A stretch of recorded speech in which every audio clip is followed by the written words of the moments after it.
Hello, I am Jolene Teresa, founder of Studio X Presents, and we are here today to talk about choosing a photographer. We're specifically going to be talking about choosing a photographer for events, not necessarily for personal reasons. Now, our show in the Northeast is our annual Staples Showcase. This is a variety show. We have aerialists, pole dancers, drag, burlesque. If it's a movement art, you name it, we got it. Choosing a photographer for these events can be tricky, and every time we do an event, we try to find a group of photographers in the area that get comfy working with our company. Now, in the Northeast, we work a lot currently with Lena Glacier and MK Photography, and we love both of them, specifically because everything we're going to talk about, they can do. We're going to be going over a few elements of what you want to look for when you're looking for a photographer. The first thing we look at is this a photographer or a photo editor? Do they understand color and lighting? Do they understand how to capture movement and style? And lastly, and probably most importantly, professionalism and reputation. Let's start with the difference between a photographer and a photo editor. Both of these are great and they have a place. Your photo editor is going to be someone who sets the scene. They set the stage exactly how they want it. They need appropriate lighting, they like to angle people, pose people. It's usually people who enjoy doing studio photo shoots or family portraits.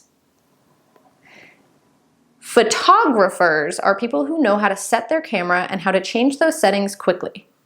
They don't need to control the lighting, they know how to control their camera for the lighting. They don't need to control movement because they know how to control their camera for movement. Now, both of these things are totally fine. If you're looking for headshots, a photo editor would be fine. Like most industries, photography is unregulated, so you can just claim you're a professional photographer, and sometimes that happens. Photo editing has become really popular, but when you're doing events, you need a photographer. Because if you try to edit photos from an event afterwards, there's going to be a specific style that you're going to end up with. It's very grainy and blurry, and that's fine, but that's not usually what your client is going to be looking for. So we at Studio X Presents are constantly looking for people who specialize in photography, not photo editing. Easy ways to tell the difference if you don't know the photographer: check their portfolio. If they have a lot of photos of families, of people posing, of portraits, headshots, maybe a couple weddings but not really, then they're probably a photo editor. There's nothing wrong with this, but the turnaround time is going to be a lot longer. Usually you're going to get a couple of photos, but it's going to take months. Photographers are people who have drastic colors, drastic lighting, low lighting, lots of movement, but they're still capturing things at shows, events, weddings, kids' soccer, erratic movements. These are people who are going to have a very quick turnover time, but you're going to get a lot of photos out of them because they know how to adjust their settings quickly. So if you're looking for a family photo, find a photo editor. They're going to do a great job and be able to adjust your photos exactly how you want them. If you're looking for an events photographer, find a specifically events photographer, not necessarily a weddings photographer. They're not going to give you the same thing. So now that we understand the difference between a photographer and a photo editor, let's talk specifically about photographers. Events photographers, not weddings, events. Weddings tend to have ample lighting, they tend to have slow movements. Events, chaos. Events photographers are usually people who either specialized in this from day one or they've been in the industry for an incredibly long time. That's not to say other photographers or photo styles are not as difficult and don't involve a high level of skill, because they do, but we're talking specifically about events photographers right now. So you have a list of photographers that specialize in events. What are some important things you need to know about them? First and foremost, light and color. Let's talk about light first. Light is important. I love light. I love lighting different shows, different events, different people, but lighting can be difficult for photographers. Now, our Northeast show is in a black box theater, which means the whole theater is painted black. That means we're going to have low light. There's no windows. There's a ton of stage lighting coming from everywhere because it's stadium seating with a floor stage. So our photographer does have a lot of space to take photos, but the lighting is already crazy. Never mind the fact that we have aerialists on a metal rig and sometimes metal apparatuses. Then we also have stage poles, which are metal stage bases and metal poles. And our performers are of all different sizes, shapes, races, colors. Their hair color sometimes is different. So they could have neon hair, or maybe they have bleached hair. And then their costumes. Rhinestones, sequins, glitter. When you take all of these things into account, you have to know what you're doing. So we do themed events. If we're doing a dark theme like Grimm Fairy Tales, our photographer needs to know how to adjust their camera so they're not getting any glare at all. We don't want glittery, sparkly looking photos. We very much want sharp, dark, high contrast. Whereas when we do shows like All That Glitters, we literally want to see the glimmer. We want you to take a photo where the rhinestone has a big burst of light. So understanding how to do these things with your camera is very important for us as a company and for our shows. The other thing that you have to keep in mind is color. Yes, we used colored lighting on people, but as a photographer, you also have to be comfortable with knowing and understanding how does color affect costumes, how does color affect the scene, how should you be taking a photo dependent on where that colored light is coming from, and the one that people don't like to talk about, how does colored lighting affect skin tone? I have olive skin. If I were lit with a straight yellow light, I would look sick. And if we're doing a show like Grimm Fairy Tales where I have to be a corpse, that would be perfect. But if we're doing a show like All That Glitters and I want to look pretty, yellow lighting is not going to do that for me. Now we have performers of a lot of different races and backgrounds. We have snow white colored skin, we have yellow toned skin, and we have ebony black skin. You can't light all of these human beings with the same colored lighting because someone's going to look off. So our photographer also really needs to know this. Maybe as a performer they should know, but if we have a brand new performer with snow white skin performing next to someone with ebony dark skin, and the dark skin colored person has a blue undertone, and the light skin colored person has a yellow undertone, these are contrasting colors. Our photographer needs to know, how do I angle these photos to make both of these performers look good? Another thing we want to ask and talk about with our photographer is movement and style. Now, a lot of photographers get really clever with how they photograph movement, and that's fantastic. But just because you can photograph children's soccer does not mean you can photograph aerial acrobatics. Both of our photographers who photograph our Northeast annual show have done pole and aerial before, which is extremely helpful for us. Oftentimes, photographers who have not been a part of these sports or activities take the photo right before and after the move. And since we have a lot of fast-moving performers, you need to know exactly when to take that photo. So for us, movement-wise, that's incredibly helpful. These photographers know exactly when the performers are going to hit the poses because they know the transitions. They know where they're going. On top of that, both of the photographers that we specifically use for this show are really good at capturing movement without it being blurred. There's nothing wrong with that, but based on what we're looking for as a company, we don't want blurry photos of people moving. We want sharp photos. And they both know how to do that, which can sometimes be difficult in low lighting with glitter, different color, different aspects of shining and shimmering and all sorts of stuff, and lighting. Style is also something that you want to take into account because some photographers have a style and they prefer to only do that style. Now, we use our photos for specific reasons, so we're looking for a specific style of photo, and we want those photos to reflect the event that is being photographed.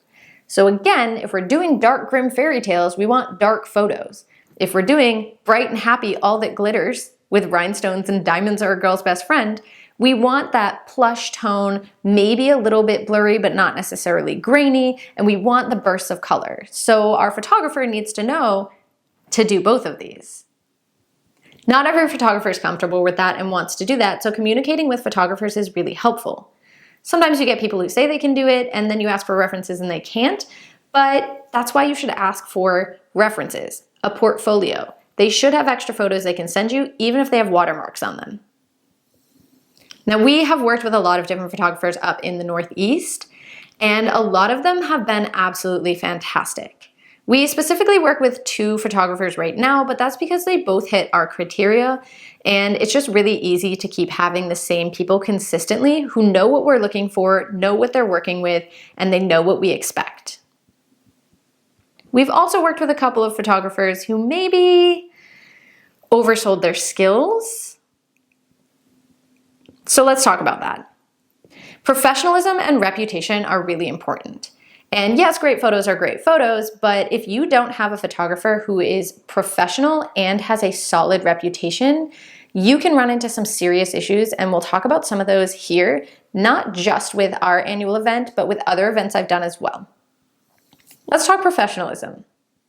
For our Northeast annual show, we work with a queer-friendly, racially diverse venue. We also host our event during the Pride Festival of the city. So performers feel really comfortable, especially if we have performers in the queer community, if we have biracial performers, and that's what we want. We want our performers, our cast and crew, to feel safe in the space they're in. We also try to create a safe event with professional riggers. We try to create a safe event with a stage crew that understands what they're doing, but our photographer needs to fit into that professionalism. Our photographer needs to be respectful and consensual with our performers. Now, because we are a predominantly feminine-based event, we have a lot of cast members who veer towards the feminine.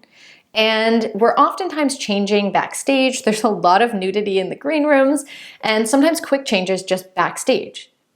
Our photographer does come into the green rooms and dressing rooms taking photos.